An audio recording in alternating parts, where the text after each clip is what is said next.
All right.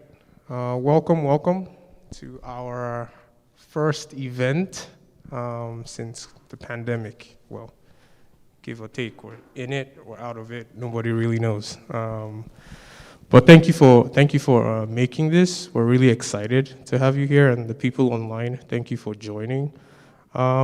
This is a very interesting conversation we're about to have here. So if you could go to the next slide, let's give people an idea of who Code D is. We are Code D, right? Detroit's computational design community. And the whole point of this meeting and even previous events, why we exist, is because there's a whole disruption that's happening in every industry, and our industry, AEC, isn't immune to it. So we are a group of people who recognize this and want to help the industry, learn, share, and implement computational thinking, because this is key to how we can tap into, how technology just helps us work better. And so we have quarterly events that we typically have, and we also have workshops and other things like that we do. But if you haven't signed up, please just, and you'll be able to sign up to get AIA credits for this. Okay. Next slide. So these are the people that help make Code D function, and you might see them around, so just feel free to say hi to them if you have any questions.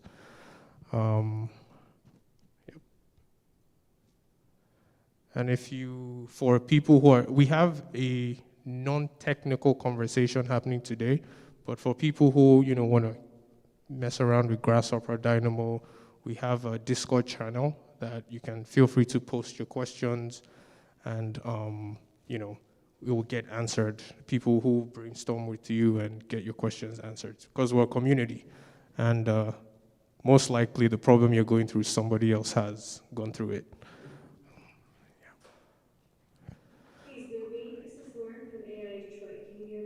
Hi, Lauren, yes. Hi. Regarding continuing education, just because they signed up for Eventbrite, you guys actually need to put them in the spreadsheet that I sent you guys earlier today. Okay. And check off that they attended. Sounds good. Just remember to do that, please. Otherwise, I will have a lot of people who probably didn't attend that I will be sending credits to. Okay. All right. Thanks, Lauren. And you can also find us on YouTube. This is live, but our past events have been recorded, and feel free to check it out on YouTube. And throw it off to Leland to introduce our guests. Thanks, Zuby. So this is a really exciting event for us. Most of these that we do are focused more on technical topics, Grasshopper, Dynamo, how we do that. But today we have a group of members of leadership of our firms, and we tried to get together a bit of a roundtable, a panel discussion, because we're very curious to learn from your perspective on this movement, where we might be a little bit too much in the weeds, and often the people who know and use Grasshopper, Dynamo, who are implementing computational design, might not understand the larger picture. And so we're hoping you can shed some light on that for us. So to introduce our panel, two of them are here live, but we have Michael Guthrie remote, co-founder of Inform Studio. We have Rodrigo Manriquez, who is the cultural studio leader at Smithgroup. And we have, forgive me, your John title? Jourden. Oh, design director, I'm sorry. Yeah, John Jourden, design director at Gensler. Yes. Sorry about that. So today we'll just be having a bit of a freewheeling conversation. We hope to get into some interesting topics. If you have any questions for anyone watching remotely or anyone here, please speak up. Put them in a chat. We just want this to be as casual of a conversation as possible. So we'll begin with a question we tend to ask everybody.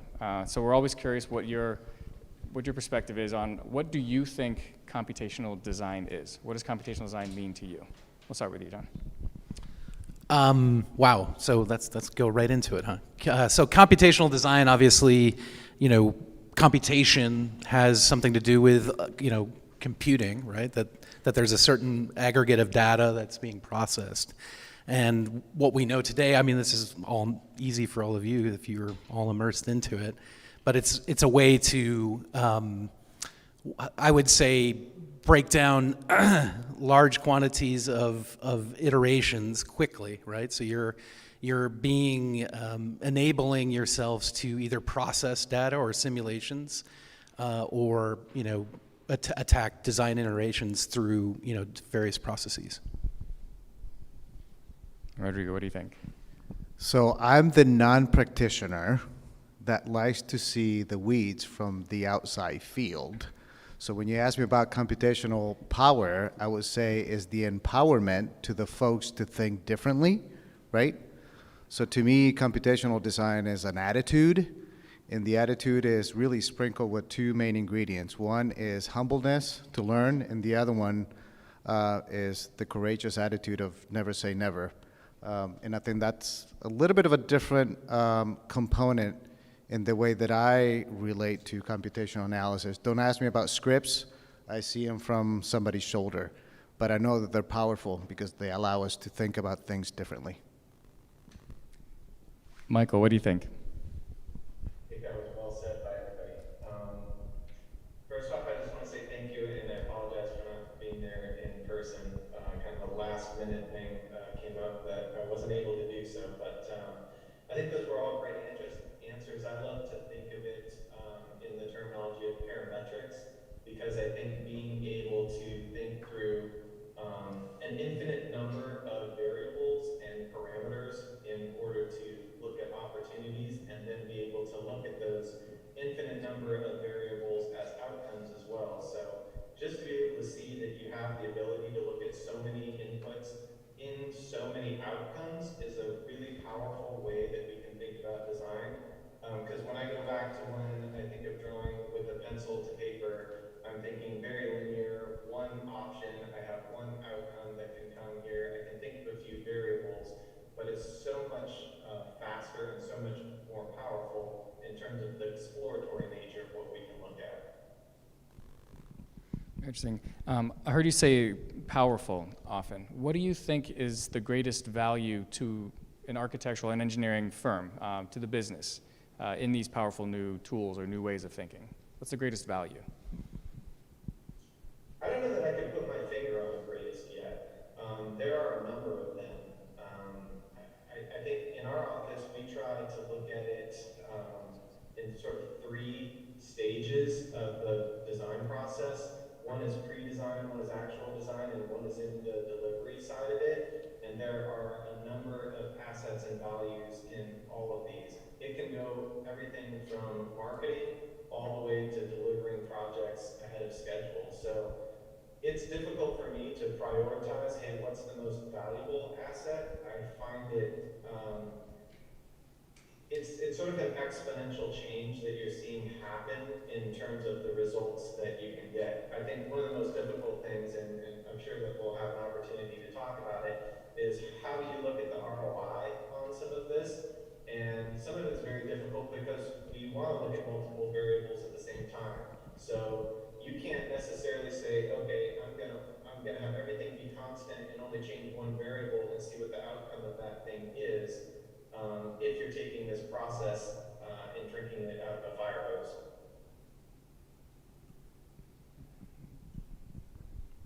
Do you want me to elaborate on that? If you want. I mean, to me, the most valuable part of this is how it is changing the way we think. And if you look at the history of architecture, I think it's valuable to see it through that lens. I like what you had to say about changing the way we think, because that's exactly when the advent of when the architect moved from master builder into architect, where notation became the way to execute things. Before you had people on site directing the game. That's not what we necessarily do today. So I think there's this kind of collapsing in on itself, moving, if you look at the Renaissance, and I think the best way to conceptualize this is really if you look at Sagrada Familia, right? You have the whole history of computation kind of in that building. So if you look at Gaudí, when he was alive at the beginning of that building, he was making machines to design it, right? And put aside the whole idea of, that he was, a medievalist and wanted to bring back craft, and that was part of his game.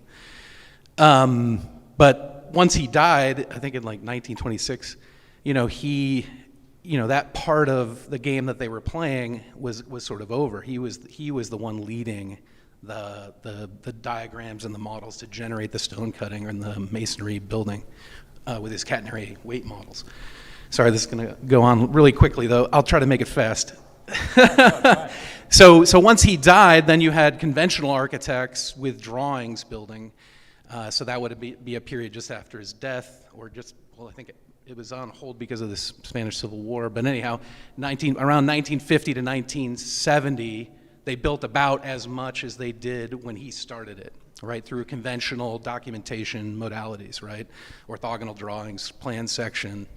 And then you move into what's happening today, and with computational design, granted, they've changed the materiality, which I don't really like, but we can talk about that separately, with cast-in-place concrete and prefabricated concrete elements.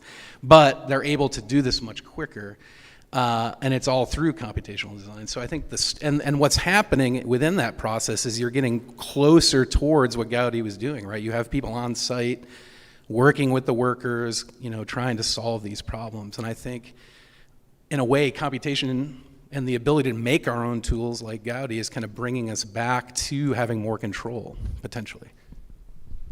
So just to expand on the customization of tools, I think that's the power of this thing, right? I had a round discussion with the wave of practitioners after Leland departed from our firm.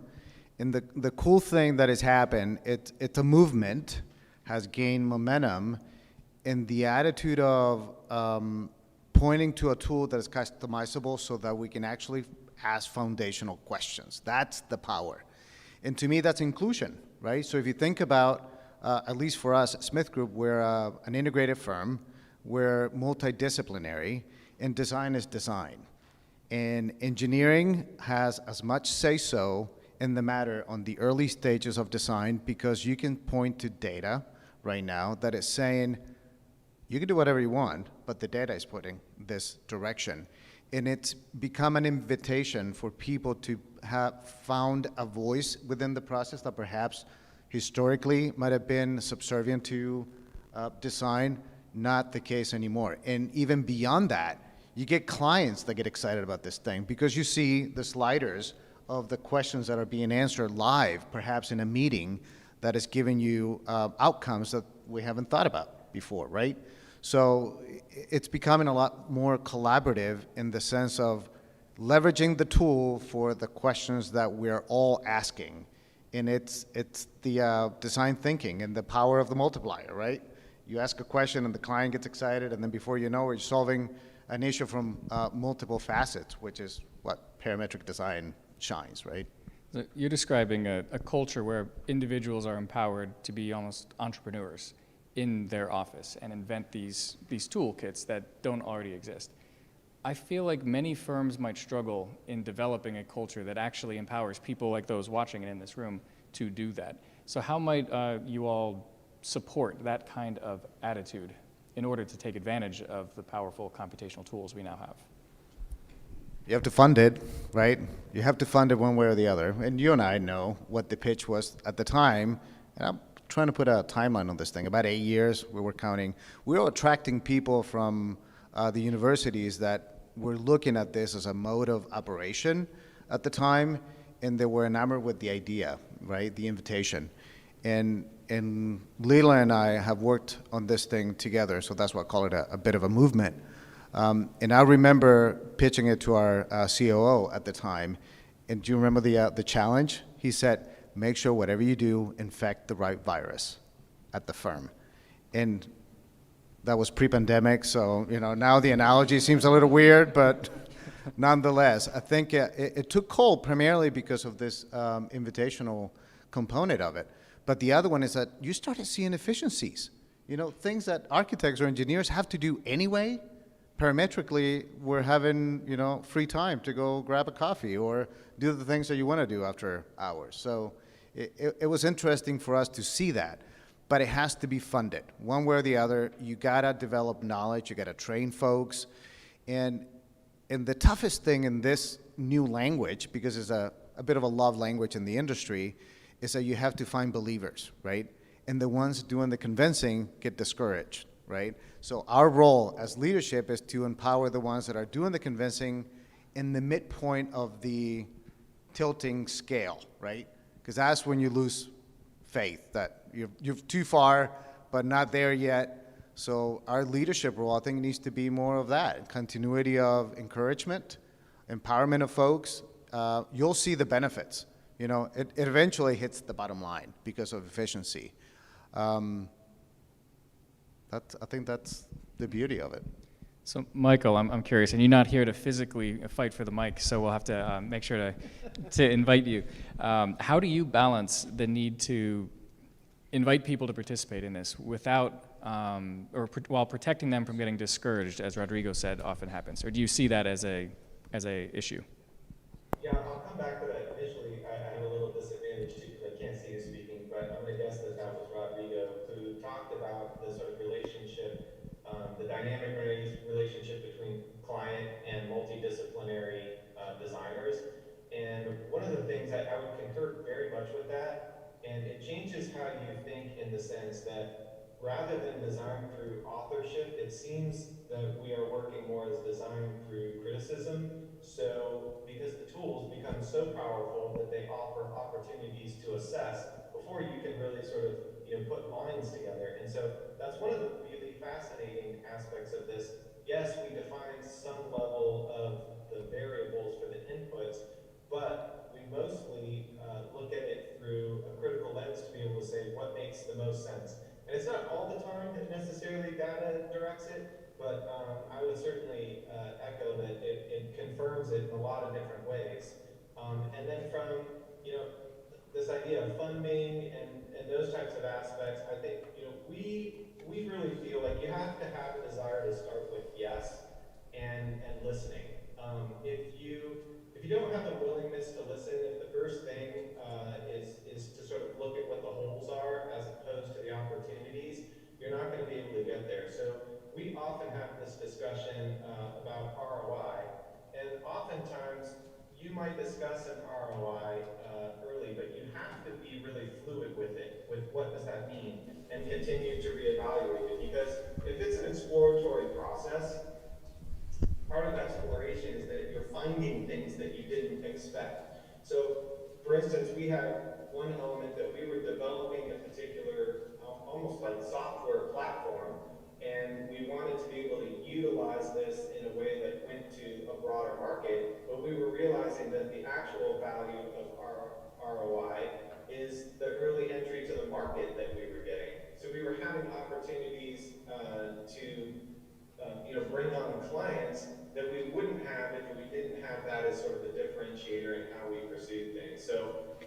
there are certain elements that have been easier to be able to determine where you can see the cost benefit for, and others you just have to have a longer lead time in terms of the faith and believing that, hey, this is going to be what's best for the organization. I think my caveat to any of that is that if we think about who is controlling those tools, right? And I think that's where I was going back in history. In the past, the designers controlled the tools. We made our own tools. Now there are software companies, not that we're somehow had an adversarial relationship to them, but those tools tend to dictate some of the outcomes. And you can look at different types of work that's happening and see almost what software is creating it, which in itself is sort of taking the hand of the constituencies we're talking about away. So what I would implore all of us to do is take control of that apparatus, because there is an opportunity here to do that before it's too late, really. I think we can all work with various software companies. We all know who they are. And as they balloon to become bigger and bigger and gobble up everything, it's kind of a single source scenario where that's not necessarily what the future could be. I like that you bring up the point of the owner of the tool or the author of the tool having so much control, because one of the things I think everyone in this room is excited about is, we mentioned being empowered. To be able to make your own tool to solve your own need is very exciting. But I love your thought about the limited group that might be involved in doing that and how that might affect an organization. If, for example, all of your design directors rely on incredibly technically minded architects to make the tool, are we building the same toolkit that, say, the most creative designer on your team, the least technical designer, might have made had they had those skills?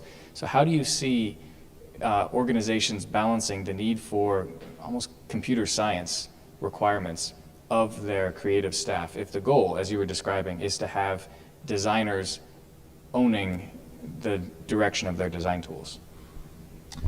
Well, I think certainly if you consider that the pathway to entry requires the knowledge to code, which a computer scientist clearly has a leg up on me, for example, who was born in the 70s. But that doesn't mean that all of you can't, again, appropriate that language and put it to use. I mean, again, this is just a string of numbers, right? A program is just it's a string of data entry. Right, and if you know how to do it, you can make your own things. I mean, and again, that's to me, that's the liberation. The liberation here isn't necessarily like doing things faster. That's what, what computation sort of suggests. Like if you drink more coffee, you can CAD faster, right? Like, I could back in the day, but you know what I mean? Like there's something more here at stake. And I think there is a window of opportunity for that. And again, the clients love that too. If you can, we have our own R&D. We make software. We plug in with other people to create software. And it does a variety of things. It's amazing. I'm not going to go into all the details of that, but I think for all of you out there that are active in this community, I think you could get in front of this in a very strong way.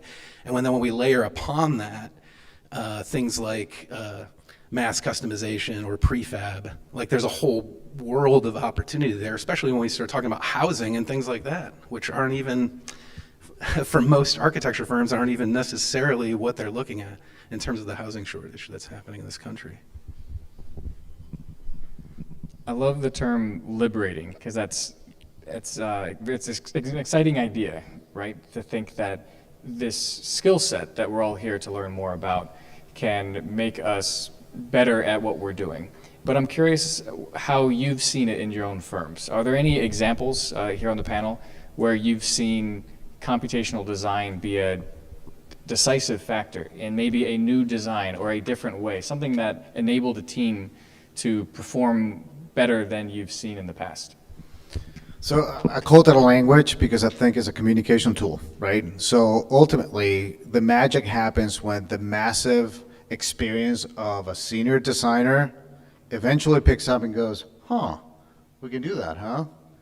And it's really meeting the two generations to be able to provide better design for our clients. And it's amazing when that happens, because it takes a little bit of that customization of tools and the complete authorship of the conventional architect. If we're talking about generations opposites. The better teams and the better outcome is when they all listen to each other, right? And then the code, or whatever it is that we're trying to code to solve whatever challenge, becomes a collective attitude. It isn't one person saying, you need to look at this, right? Barriers get blurry, and that's the beauty of design. I mean, that should happen regardless in good design, but the tools are allowing, if leveraged properly, they're allowing that communication to happen a little less cumbersome, more effortless, and more inclusive. Like I said before, our team isn't just our design team around the table anymore, right? There are economic factors, there are socioeconomic issues, there's the social component to it, and clients are right in the middle of that. And we need to mimic and answer the pressure points that clients are coming to us to solve. I mean, we're problem solvers, right? And this tool is just providing that avenue to solve problems more efficiently, right? Hey, Leland, I got a comment on that one because something that was said there is pretty exciting, and that was the example of the senior designer, whatever that is, taking a look and saying, we can do that. And I think I'm a culture person at heart. This is sort of the bigger aspect to me, and I think when we're talking about, to me, it's more than computational design. It's technology in general, or becoming digital practice. It's much broader. There's more to it than just computational design. But I think one of the things that's most exciting is at first you're experimenting, and at some point you just hope it becomes completely immersive and endemic to the culture. And so I see what that's been talking, and I'd be really interested to hear from the other panelists on this side with larger firms. My sense has always been that, hey, as a smaller firm, we may not be as robust in all of the avenues that we can explore, but we can potentially make it more immersive throughout the whole organization quicker. But there's the opportunity to be able to dive deeper at a larger level because you can invest more time and more energy overall. But how do you make every person in the organization find that? So I think one of the things that's been really interesting in that side of it, you talked about a specific example to a project, but I think what is more interesting is the specific example to the culture. And one of the things that was implemented was this idea of the digital process pipeline. So anybody can have an idea for something, but then we have digital specialists who are really strong within computational design, and it sort of works its way up the ladder to the more experienced people who can take on these different aspects of developing these tools.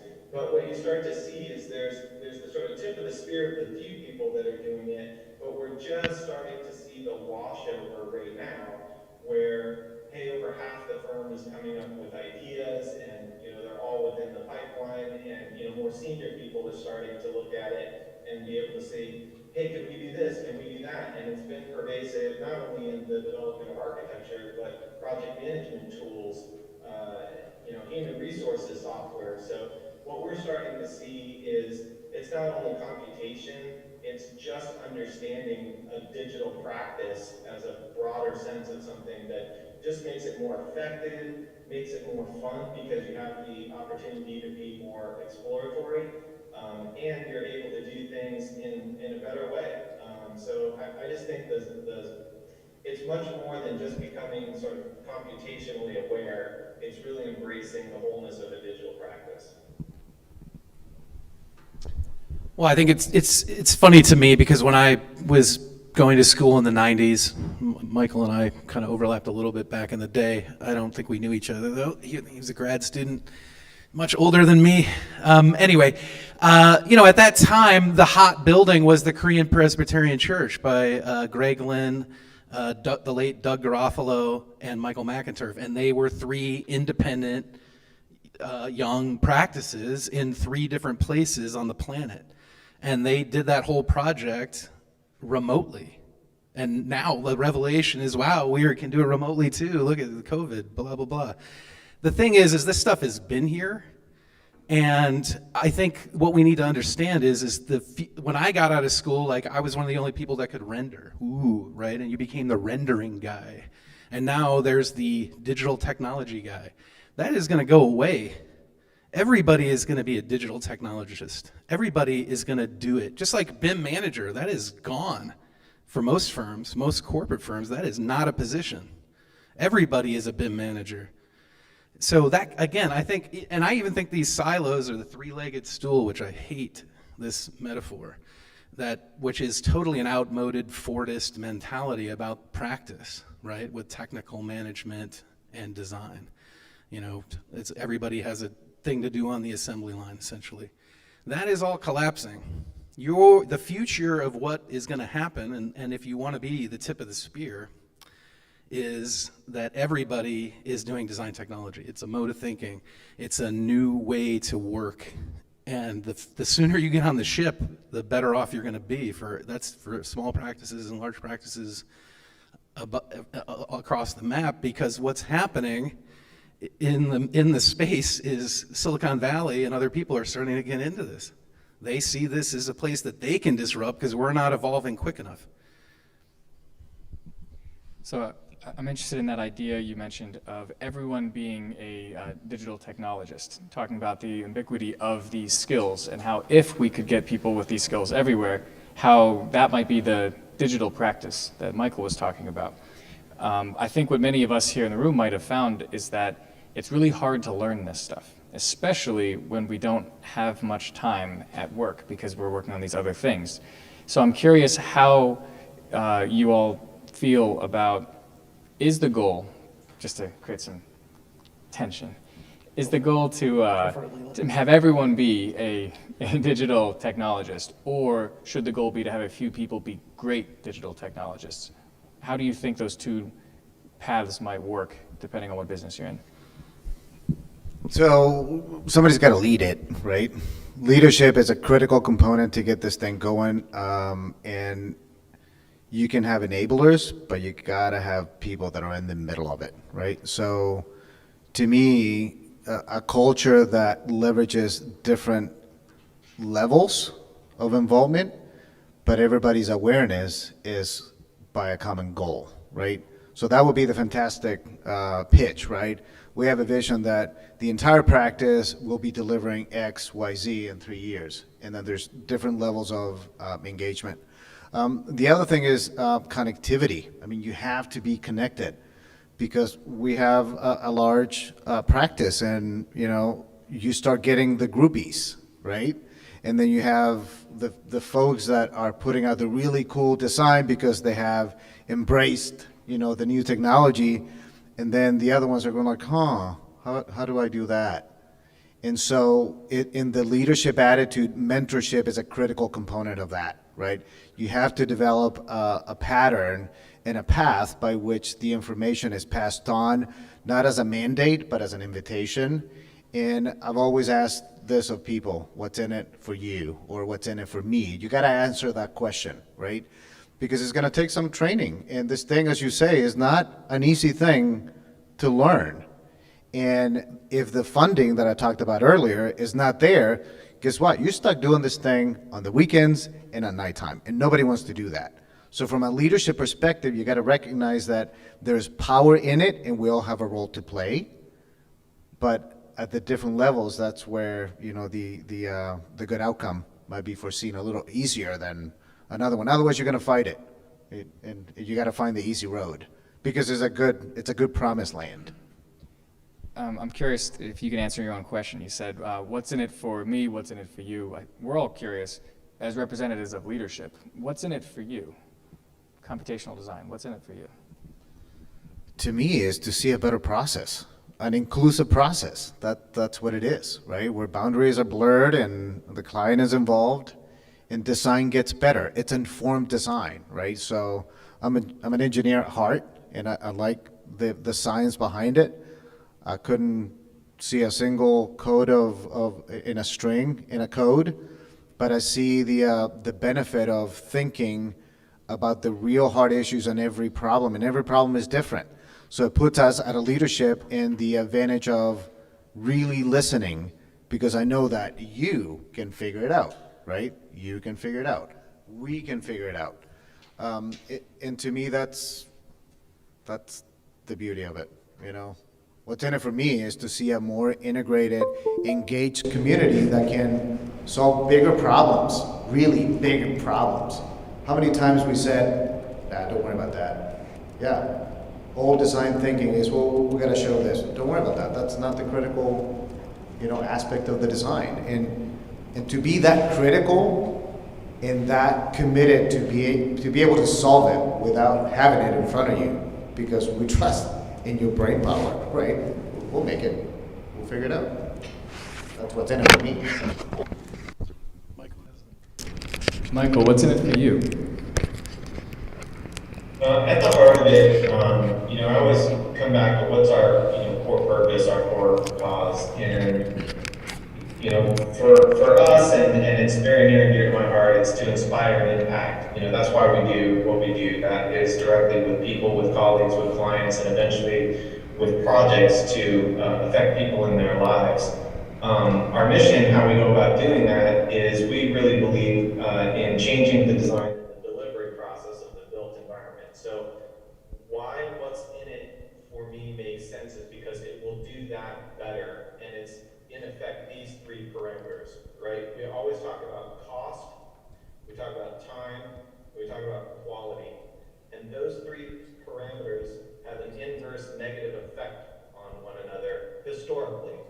If we think about digital practice, it makes more sense in terms of time because you can save time, you can design work and fabricate work with higher quality, and when you can do those things in controlled environments and save time, you're also going to save money. So it's worth the investment because we can actually have a reciprocal benefit in those parameters rather than the negative effect that they've had historically. And that will then allow us to inspire and impact in more profound ways than we've ever been able to do before. Yeah, and let's not forget about climate change. I think when we talk about what these tools can do, they can really harness the waste that buildings create, not only from a get it out of the ground mentality, but also operationally. And I think that's something beyond what we do traditionally. But I think those things are part of what our responsibility will be in the future. And if you look at some of our clients, they're already doing this with air quality monitoring. These are things that their tenants want. So this is boots on the ground, sort of giving a responsiveness to the building.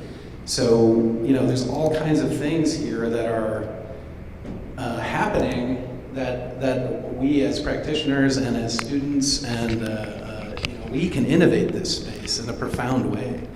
And I don't want to throw down firms here, but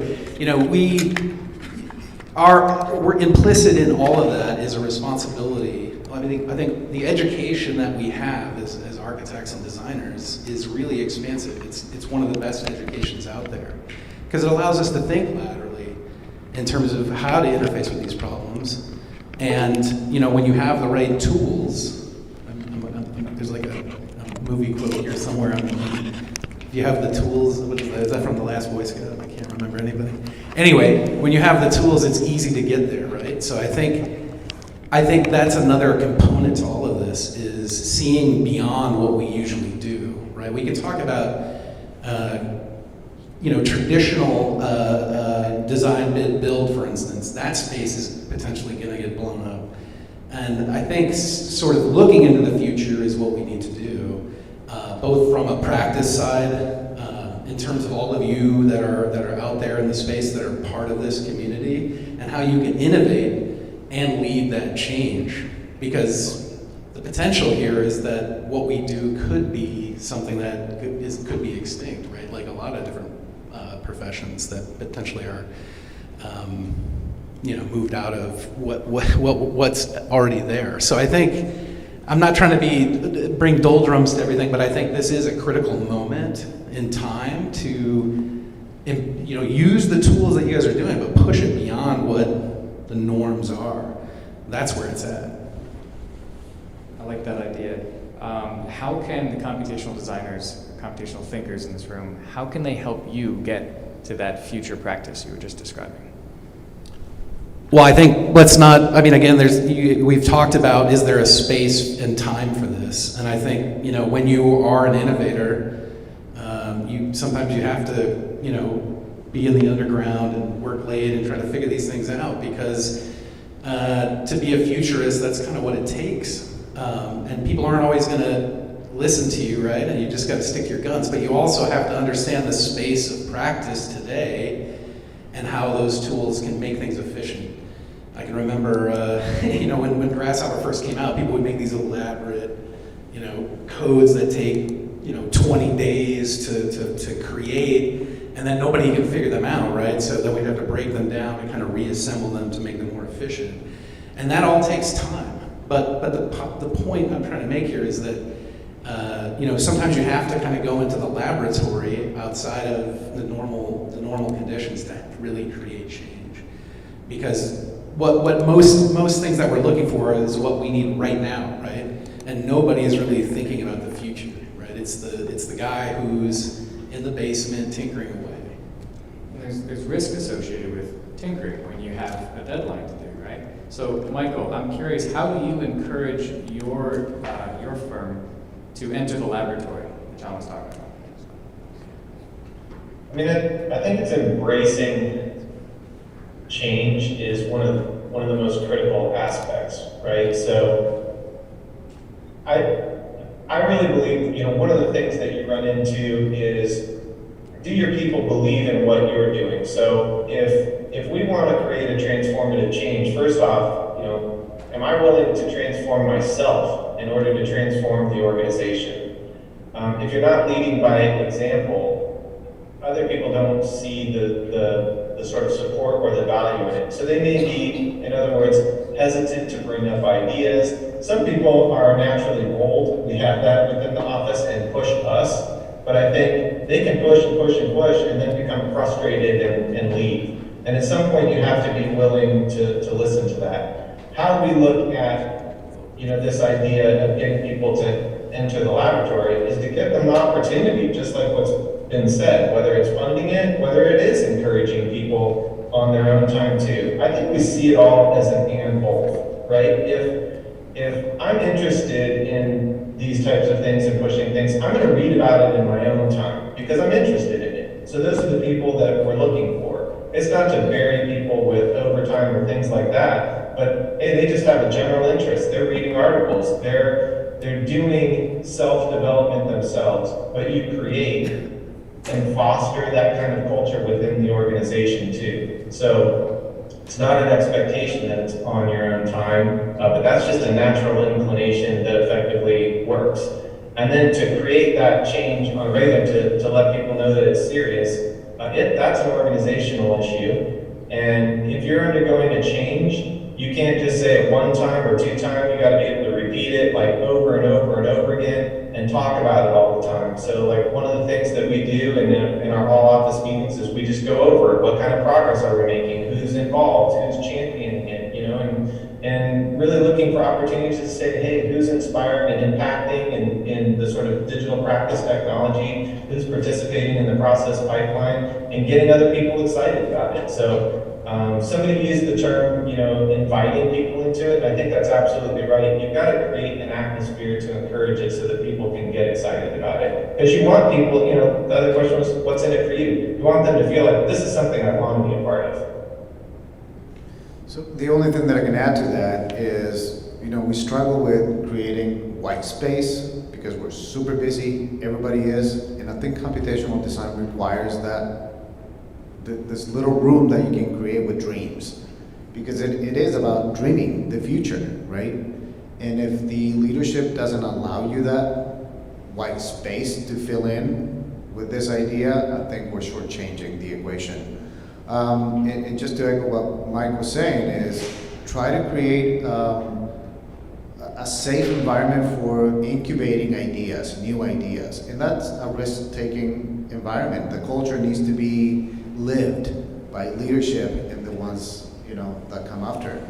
And if you do that right, then it's just a natural progression of a simple, great idea, right? Question for everybody here. Raise of hands. How many of you feel like you have that white space that Rodrigo described? Maybe a few hands. That's a little worried. How would you create that white space for anybody here? Well, again, I don't want to make this about which firm is which, but I think it definitely behooves a firm to invest in research and invest in their people and give them a wide runway to do the things they want to do. So with an investment in research, that's number one, I think, is that the firm is investing back into its people so that they can pursue their specific ideas, right? And I think that would be the ground zero for me and again, we do that. So that's kind of the thing that I see as also part of the future. You think about, again, this is kind of taken from Silicon Valley, where you have Alphabet, right? They essentially let people just do things, and then hopefully they become companies, and they give them a huge runway to kind of carry those things out. And I think we need to adopt those strategies. Otherwise, we're going to be out of the job. Michael? Yeah, I think it's probably different for different organizations. What we try to do is maybe not so much of a white space as opposed to like, hey, just go out and explore anything, but put ideas on the table. So I've kind of referred to it a couple of times, but I think the best example I can think of is our process pipeline. People just put ideas in Trello, and it's kind of like, hey, do we explore it? How much time will it take? Who wants to look at it, right? And it goes through a little bit of an evaluation process, but we try not to make it overly tedious. The idea is, again, going back to like, we want to say yes as much as we can. But as a smaller organization, our resources are probably a little bit more limited, but we're probably like getting more interest in certain aspects. So what we have to do is sort of, choose where to leverage and best sort of put our resources to where, we feel like it's going to be there. But I would agree, you've absolutely got to be able to put some time and resources aside to be able to say, hey, exploration needs to live here. Michael, would you mind elaborating on that? I think many in the room here have never been in a conversation about how and where to invest the resources of a firm. So can you explain the decision-making process that goes into that, and maybe why you wouldn't just put all your money towards training your staff, because everyone here would love that. So what are the countervailing forces, involved in making those hard decisions for a firm?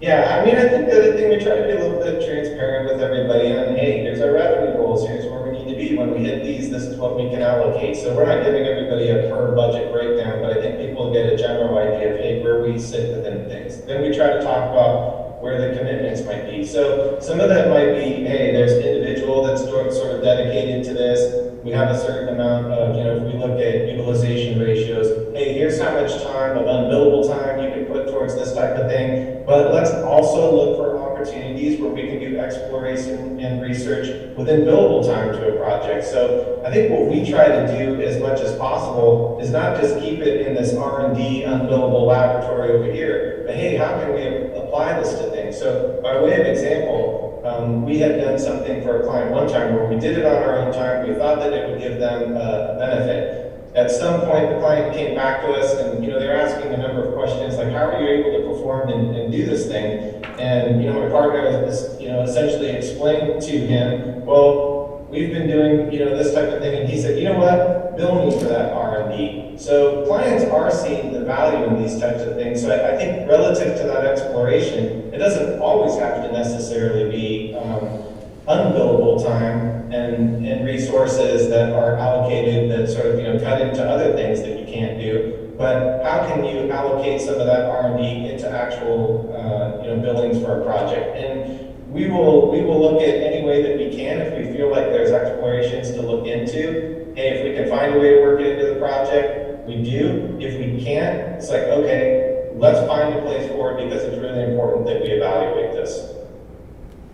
So I would echo those conventional ways of supporting it. In addition to that, what we have found is maybe open it up during design competitions internally within a firm, right? So if there's a critical component that a team is either struggling, or we found, the typical design complete loop, we started and we ended, and we didn't find what we're looking for, we open it up to the whole firm. And that has been a beautiful, freeing, wide open space to just create. And not surprising that the younger generation is the one that answers that call, right? And then before you know it, you have interns that are creating this beautiful architecture in general, answering all the parameters, and then the team is adopting it, and then you continue. So that's one item. the other one that I just thought of is the power of attraction. If you think about what you're doing and if you're marketing it in a way that it picks up an audience, and it's not just the following audience, but perhaps the leading that becomes the follower. Example, Leland was making such a noise, and he should be turning red by now, making such a noise on this thing that it wasn't just attracting the new practitioners at the university, but the professors. So we had a professor that had taught the majority of the crew that we were interested in at Penn State, taking a sabbatical and coming in learning what we were doing because it was such a cool thing. And it's self-serving, right? They come in, they learn the tools, and now we get to see the benefit of that when we go into recruiting. So the power of attraction, it might be unconventional and it not might be linear in the way that you're thinking about it. Yeah, I think every project definitely is a laboratory for experiment. I mean, from every angle, I think there's always an opportunity to innovate.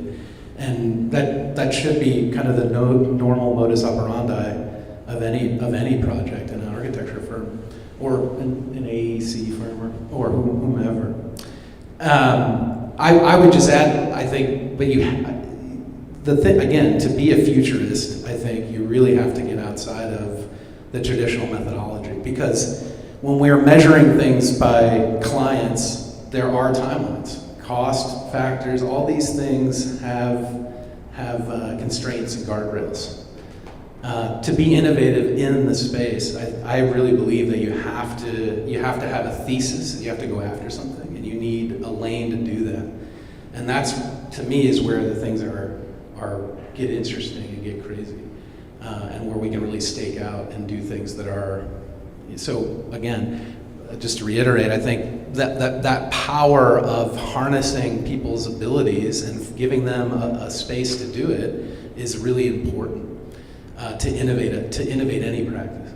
And I appreciate Michael's point of view about, we have to we have to have those guardrails, but there also has to be something else, and that might be, I assume I'm talking to the believers here. That's why I'm being a little bit aggressive with the proselytizing you to kind of innovate that space, because it really is going to be your generation, that changes this space, and I encourage you to do that.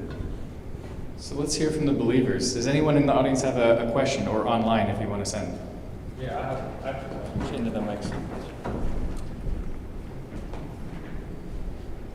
My name is Daniel. My question is, as leaders in your firms, what is something that helped you take the initial risk? So you had maybe a younger person in the firm say, I have this idea, let me try and code or script this design.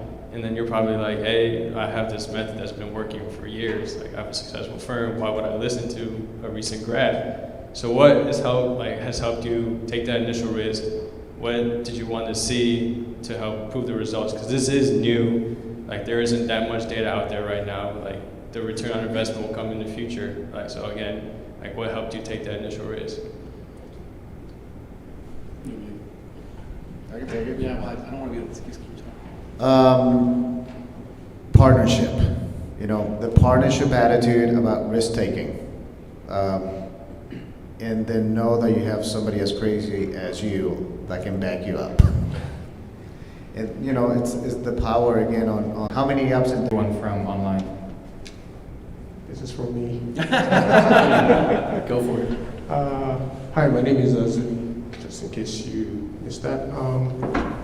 There's Promised, but I do think when you look at what Silicon Valley or other business structures are trying to do, design and architecture does not consider, and to weed out those inefficiencies are really where the future of this business is, for a variety of reasons. Being an architect, and I think it's an important role in our world, and I think we can take charge of that, and that's why about being the master builder and telling people what to do. It's Savvy architects and engineers might be interested in the tech industry. Do you feel threatened in any way by the tech industry? I can answer that. I mean, almost every person that I've worked with that was in DT, design technology, is with some other, Boston Industries or Hyperbar, they're not practicing. They're going outside the field, and those people are uber talented.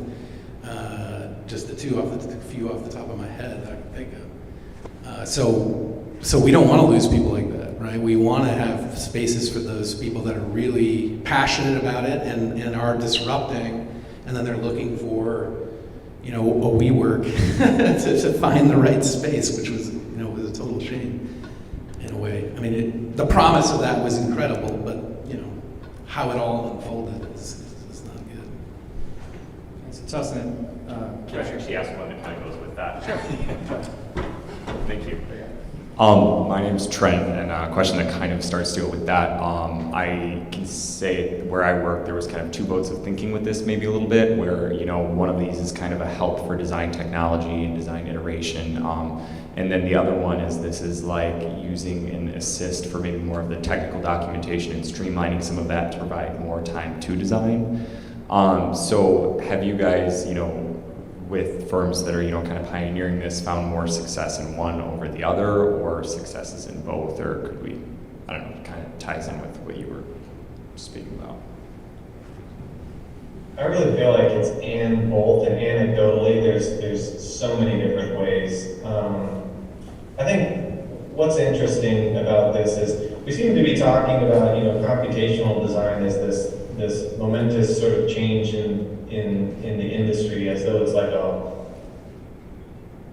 a point in time. But I think we've seen the industry evolve and see technology since as long as I can remember practicing. I mean, I remember starting, having to draw by hand, and then it was CAD, and trying to convince the people that I was working with that AutoCAD was the way to go, right? So it was endemic in thinking that I had, and in the way that we look to sort of set up the firm is we were always going to look towards the future. It will always change. It will continue to change. And we're never going to go backwards, and you consistently see the benefit of continuing to move forward with the advent of technology. I think the fear is, for a lot of people, is being early out there and being the ones that risk going in a certain direction and failing, right? We talked a little bit about the business model for that. Well, Katera looked to take that on. I don't know if you guys are familiar with that, but it was a very kind of like wholly integrated organization, very digital-minded, digital fabrication involved with it, venture capitalists that went in it, and they failed and lost a ton of money. There was a lot of lessons learned and a lot of great things in that. So whether it's somebody from outside the industry, within the industry, there's just no question that the built environment in general has the potential to do it better than they're doing it in terms of design and construction.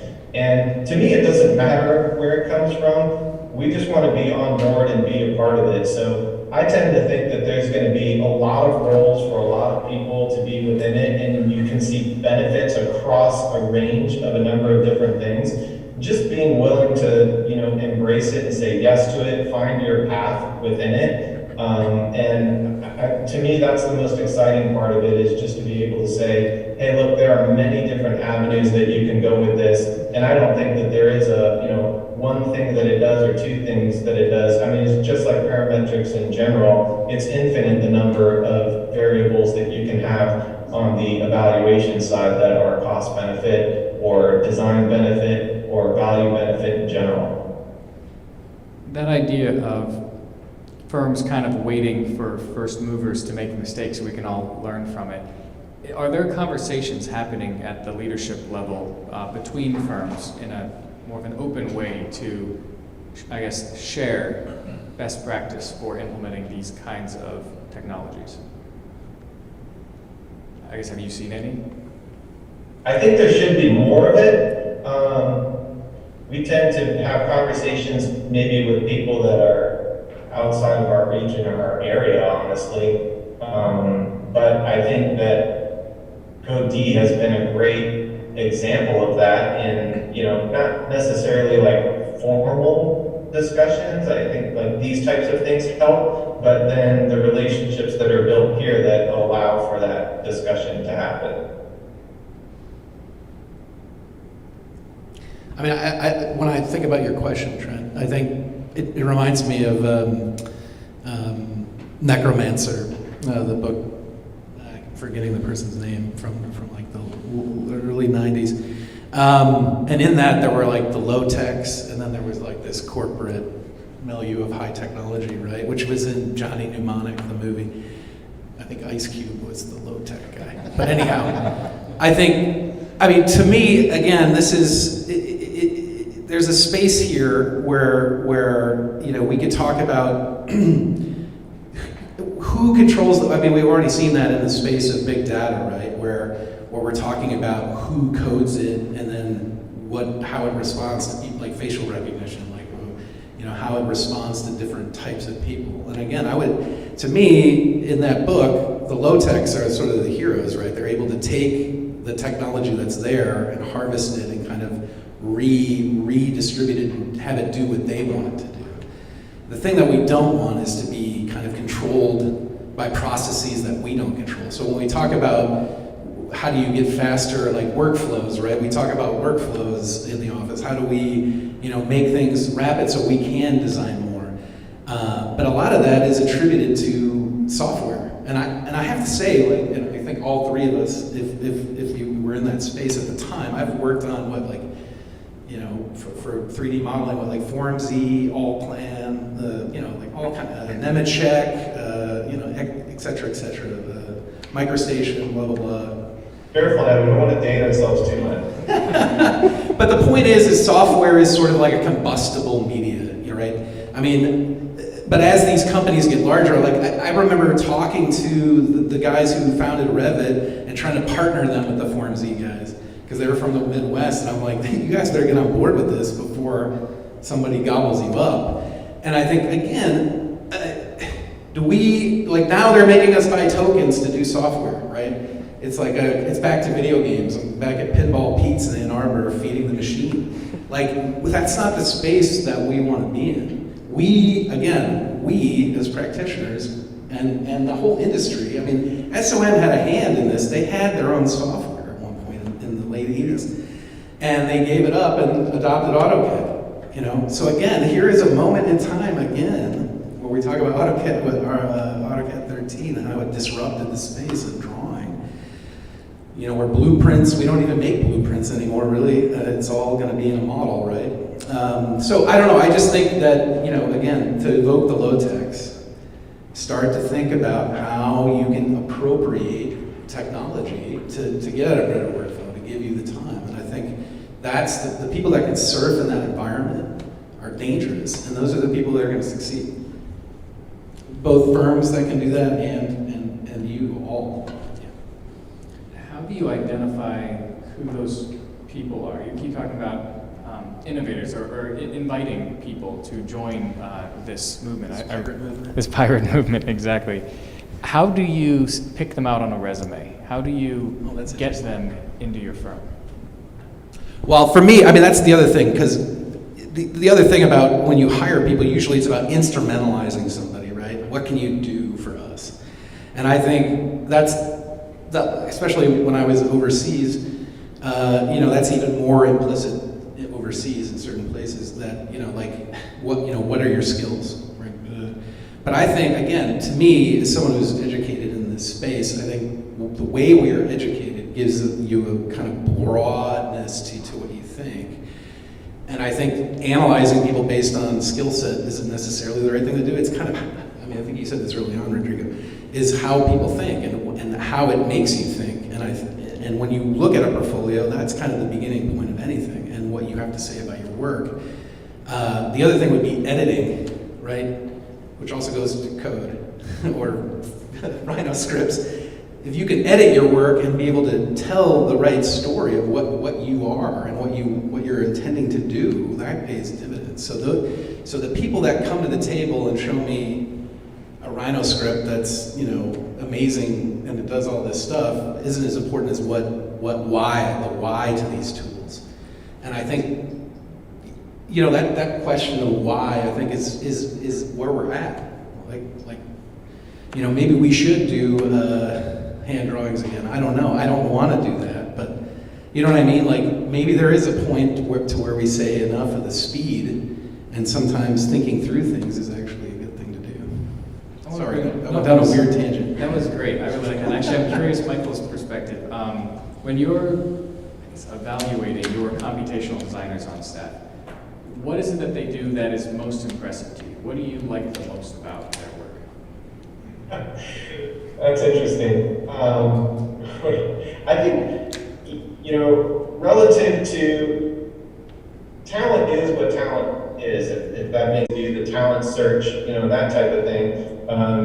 Hey, you have talent scouts, and then, with those people, hey, they're able to see into those things before I would be able to. Like, I only see, like, hey, how it happened in the end. But you build kind of a system that will nurture that, and ultimately it's like, hey, word of mouth, like, people, and they find out about it, they find out about you because you're interested, right? There was a discussion about attraction at some point, right? Like, people come to the places that they know that their interests exist within. And so as you become more known for that, it attracts that, and you have people, who are there. And then, hey, if they're extremely talented, they're gonna rise, to the surface. And it's not to say that there's not, places for a lot of different people to be in a lot of different spaces. But in this realm, I think that there are people who are sort of gifted in it. I can say that because I'm not. So I can look really easily and say, look, there's others who really are, and they're very gifted in these areas, and we want to nurture that. And the other aspect of it is you can coach everybody up to a certain degree, right? And the people with a lot of talent are just really going to run with it, and then they can help and coach some of the others. So you want to create an environment that allows coaching of the talent when you see it as well. I like that. Rodrigo, how do you coach? Do we need to get between the differences of mentoring and coaching? Well, that's a whole, different venue. But so to me, it's understanding interest, understanding passion, understanding value alignment, and really the coaching begins at the time you start looking at a person. We call it accounts, at least I call them accounts, right? Understanding that somebody can offer what you're looking for, or with some training and empowerment, encouragement, can be a member of your team. So to me, coaching is it's a give and take, and as much as we want to see coaching as a single avenue, it's a bilateral street, right? I learn more by coaching than giving knowledge. And that's the beauty of understanding the two-way street. Coaching should be, again, if you look at mentoring as a notion of coaching, empowering folks to move on, right? And this is a tough one to swallow for organizations that put resources into folks. But if this idea of dreaming the future is not within your organization, as a true coach, you need to understand that individual deserves more, and that perhaps you're not able to provide that. I mean, that's true love, right? If you love it, let it fly. If it comes back, it's because it's really meant to be, sort of thing. And that's just human relationships, I think. So coaching, to me, it's a very personal, very intimate exercise. It's not something that you check a box and say, hey, how are you performing 1 to 10 in all these different categories? It's messy, just like any other relationship should be. So that's how I do it. Doesn't mean that that's how you should do it. That's how I do it. Well, I think the whole notion of being a young architect is one of becoming, right? And back to the question about the portfolio, or how do you understand who's talented and who's not. I mean, I think if you have the passion and you're driven, that's the key to a lot of this. And again, that's where coaching comes in. When you have the drive, the sky's the limit. And again, your life is a process of becoming, like who you are. What were the two things on the Oracle of Delphi? It's like, know thyself and nothing in excess. And that's what the Greeks kind of tried to live by. I don't know there's lots of excesses, I guess, in the Greek culture. But those are things to aspire to, right? Is know thyself, right? And that is a process to know what you're about, where your passions are, and who you want to be, both as a person and as an architect. So, I mean, that's kind of the way I engage everybody in the world, because You know, life isn't easy, and things are a process, right? It's a process. Nobody's fully formed. Nobody comes out of the, you know, like the story of I played with Lego and I always wanted to be an architect. Like, people have that story, but that's not everybody's story, right? Or I played with Grasshopper and I became a computational designer. But, you know, but other people that work hard at it can be good. It's a tool, you know? So I would encourage everybody, you know, just think about what you want to get out of it and put into it what you want to get out. And obviously, if you really want to do this, you have to put your whole, to me, you have to put everything in, right? It's everything's on the table. So we're probably going to be wrapping up our panel discussion here, but I love that that note you were on. It's very inspiring, and I'd love for everyone here maybe to get your parting words of if you were to try to encourage somebody out here who is trying to change the way our businesses work. What advice do you have for them? We'll start with Michael. Yeah, I think this goes back to the organizational issue that I was talking about. If you want to change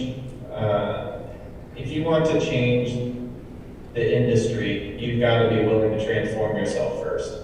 And I think be willing to understand that, hey, as you learn what you're learning today, inevitably that's not going to be relevant tomorrow. So you never want to become comfortable. You always want to continue that transformative change. And I think if you're committing to that transformative change in yourself, and I think, there was a lot of discussion about alignment that I think makes a lot of sense. You get aligned organizationally with a group that's, thinks about things the way that you're interested in thinking about it. I think that's exactly right. If you have a lot of drive and you have a lot of interest and you find the alignment where you want to be and you're willing to change, I think sky's the limit. And it doesn't have to be any one thing. There are a lot of different paths to take in this world now, and there's a lot of different ways to be able to both find value in the work that you do and to contribute that value to others. Ultimately, I would take the position that you're going to be far more, you'll find far more joy in life by inspiring and impacting others than you will looking out for what's in it for you. But that's just, my belief. But I guess that's what I would encourage people to do. I would say find that white space. That's what dreams are made out of. And find people that allow you to find it, provide it. It's tough to need something and then see nothing in return, right? So when you're looking at the white space, understand who's providing it, who's encouraging it. Failure is just an early sign of success, right? And you talked about maybe the differences of where you are in the journey, but understand where you're on the journey, and there's some organizations that align better with your fast pace or the needs that you need in your journey. So find the tools, not just the tools in parametric design or computational design, but the tools that you need as a professional to grow, and find the ability, to Michael's point, find a mentoring relationship that is mutually beneficial. So find a mentor and then become a mentor. That's how this thing gets put forward. I'll just say one phrase from my high school football coach, Paul Verska, and it was, enthusiasm is the force that creates momentum. And if you have enthusiasm for what you're doing and for what you want to achieve, the sky's the limit. Lovely. Well, thank you guys all so much for coming and sharing your thoughts. We have a round of applause for our panelists here.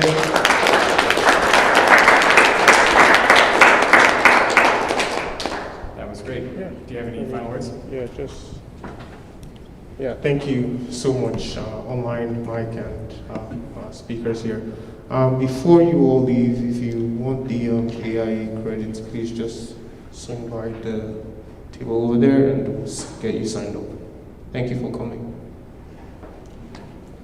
Thanks for having us. Yeah, thank you.